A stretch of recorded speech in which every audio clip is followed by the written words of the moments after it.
Indian super লিগে ফের draw east বেঙ্গলের। শুক্রবার যুব ভারতীতে ওড়িশা এফসির বিরুদ্ধে গোল শূন্য ড্র করলো কার্লেস কোয়াদ্রাতের ছেলেরা। আর এই নিয়ে টানা 4 ম্যাচে অপরাজিত থাকলো লাল হলুদ ব্রিগেড। খেলা অমীমাংসিত শেষ হলো। বছরের শেষ ম্যাচে দুরন্ত ফুটবল খেললো কলকাতার এই প্রধান। আর এই ম্যাচে জয় পেয়ে মাঠ ছাড়তে পারতেন ক্লেইটন মহেশরা, কিন্তু ইস্ট বেঙ্গলের জয়ের পথে বাধা হয়ে দাঁড়ায় রেফারির দুটি সিদ্ধান্ত। ফলে নিশ্চিত 3টি পয়েন্ট থেকে বঞ্চিত হতে হলো ইস্ট বেঙ্গলকে। ইন্ডিয়ান সুপার লিগে নিজেদের শেষ ম্যাচে হারতে হয়েছে মোহনবাগান সুপার জায়ান্টকে। মুম্বাইয়ের বিরুদ্ধে সেই ম্যাচে খলনায়ক হয়ে উঠেছিলেন রেফারি রাহুল গুপ্তা। একের পর এক লাল এবং হলুদ কার্ড দেখিয়েছিলেন তিনি। এগিয়ে গিয়েও সেই ম্যাচে হেরে ফিরতে হয়েছিল সবুজ মেরুনকে। খেলার শেষে রেফারির মান নিয়ে প্রশ্ন তুলেছিলেন সমর্থক থেকে প্রাক্তনরা। মুখ বদল হলেও আইএসএল এ রেফারির মান রয়ে গিয়েছে সেই তিমিরেই। এবার খারাপ রেফারিং এর শিকার হতে হলো কলকাতার আর এক প্রধান ইস্ট বেঙ্গলকেও। ম্যাচের শেষ দিকে অন্তত দুবার পেনাল্টি পেতে পারত ইস্ট বেঙ্গল। প্রথমে ওড়িশার এক ডিফেন্ডারের ক্লিয়ার করা বল হাতে গিয়ে লাগে তার সতীর্থ মোর্তাদা ফলে। পেনাল্টির আবেদন জানায় ইস্ট বেঙ্গলের ফুটবলাররা। রেফারি পেনাল্টি তো দেয়নি, তবে উল্টে আগ্রাসী আবেদনের জন্য ইস্ট বেঙ্গলের 2 ফুটবলারকে হলুদ কার্ডও দেখান। দ্বিতীয়ার্ধের সংযুক্ত সময় ফের পেনাল্টি পেতে পারত ইস্ট বেঙ্গল। ওড়িশার বক্সে ইস্ট বেঙ্গলের পিভি বিষ্ণুর জার্সি টেনে ফেলে দেন জেরি, সেটাও পেনাল্টি দেওয়া হয়নি।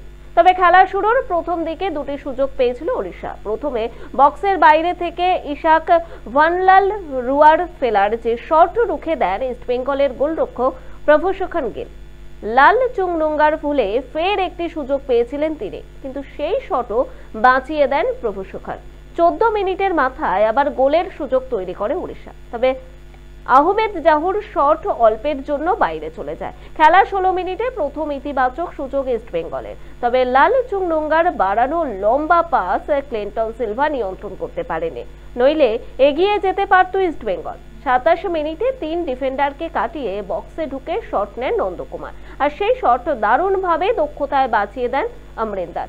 এরপর আবার রক্ষণাত্মক ফুটবল খেলতে শুরু করে ইস্ট বেঙ্গল। আর এই সময় ওড়িশার আক্রমণ বাঁচাতেই বেশি ব্যস্ত থাকতে হলো লাল হলুদ ফুটবলারদের, তবে গোলের খাতা খুলতে পারেনি ওড়িশা।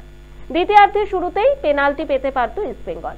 বাদিক থেকে মহেশের বাড়ানো ক্রস গিয়ে লাগে ওড়িশার এক ডিফেন্ডারের হাতে। ইস্ট বেঙ্গলের ফুটবলাররা পেনাল্টির আবেদন করলেও কর্ণপাত করেনি রেফারি। 61 মিনিটে গোলের খুব কাছে পৌঁছে গিয়েছিল ওড়িশা। বাদিক থেকে রয় কৃষ্ণার ক্রস পায়ে লাগতে পারেনি জেরি, এবং না হলে পিছিয়ে পড়তে হতো ইস্ট বেঙ্গলকে। তবে 75 মিনিটের পর থেকে খেলার রাশ সম্পূর্ণ চলে যায় ইস্ট বেঙ্গলের দখলে। একের পর এক আক্রমণ তুলে আনতে থাকে তারা। তখন কার্যত দিশেহারা মনে হয়েছে ওড়িশার রক্ষণ ভাগকে। দুরন্ত ফুটবল খেলেন যুব দল থেকে উঠে আসা পিভি বিষ্ণু, যাকে দ্বিতীয়ার্ধের পরিবর্তন হিসেবে নামান ইস্ট বেঙ্গল কোচ।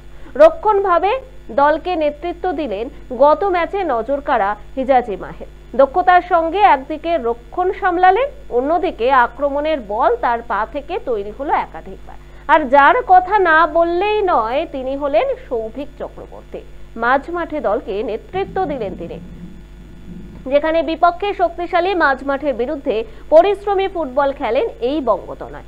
এদিন যথার্থভাবে ম্যাচের সেরাও নির্বাচিত হন সৌভিক। তবে ম্যাচ শেষে ইস্ট বেঙ্গল কোচ ফুটবলারদের একটাই আক্ষেপ ছিল যে রেফারি যদি ইস্ট বেঙ্গলের প্রতি এদিন একটু সদয় হতেন, তাহলে ম্যাচের ফল অন্যরকম হতেই পারত।